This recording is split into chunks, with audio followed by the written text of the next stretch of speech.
Постоянной комиссии по правам человека, внешней и внутренней политике, межнациональным отношениям, по делам малочисленных народов, общественных объединений политических партий, председатель постоянной комиссии Андрей Васильевич Кривошапкин, предлагается в разные внести вопрос об обращении в Верховный Сейм Латвии, Совет Федерации, Государственную Думу Федерального собрания Российской Федерации. Уважаемые народные депутаты, вы знаете и видите, какая часть депутатов постоянно пытается сорвать сессию. Так. Будучи в столице, всегда можно в округах более эффективно работать, в том числе по чрезвычайным ситуациям.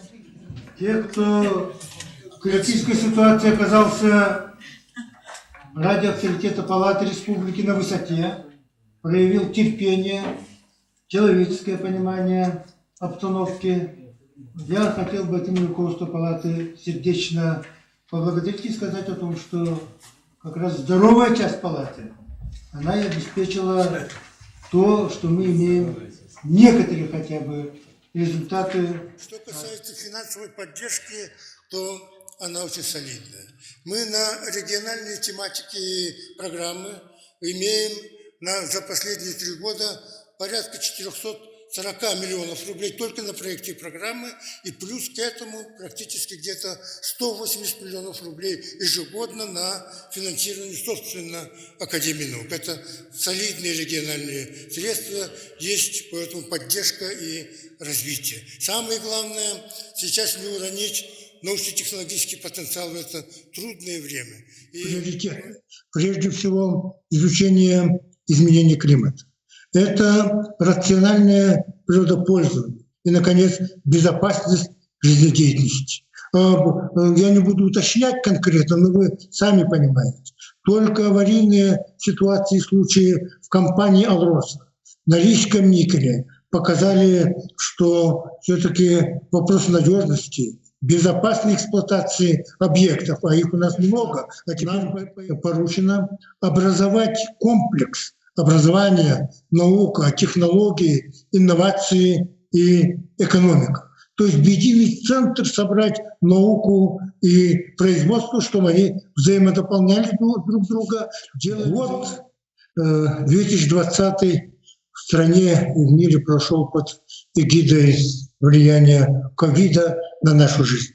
И в этой ситуации у нас мы гордимся достижением Бориса Моисеевича Кишингольца, который остановился на сейсмогеодинамических исследованиях по сейсморайонированию южных и арктических регионов Якутии. Это достижение Южно-Якутского научного центра Академии наук и Института геологии, алмазов и благородных металлов. Наконец, в 2020 году мы приступили к изучению уникального уникального экспоната. Это шерстистого носорога, найденного в Обыйском районе. Это даст новые знания для палеонтологии, палеокологии, зоологии, геологии и так далее. Это достижение отдела мамонтовой фауны нашей Академии. Наконец, мы приступили к завершающему этапу по выходу для народа республики, для всех якутян, 3-томника истории Якутии. Сейчас серьезный подарок от научного сообщества. Теперь, что касается перспектив далеких, я прежде всего связываю с федеративным устройством государства, с укреплениями политической воли в этом направлении, демократизацией жизни в нашем государстве, когда здесь будут жить свободолюбивые, демократически настроенные, образованные и вперед далеко смотрящие люди. И поэтому наша надежда на молодежь. Я переживаю, например, за экологическую безопасность. Мне мечталось бы, чтобы технологическая культура промышленности, технологическая культура людей поднялись, и экологическая культура так, чтобы нам сохранить эту великую мировую реку Лену и его бассейн. Состоялся народ Саха таким образом, что он один из лидеров, как бы ни говорите, в арктическом регионе России с точки зрения образованности, развития культуры, перехода на новейшие технологии. И вот эту часть бы не потерять в связи с тем, чем я говорю, с традиционным хозяйствованием. То те тенденции современные, которые есть, особенно цифровизации, мы их должны развивать. Сделаем самые крупные достижения прежде всего в области гуманитарных наук.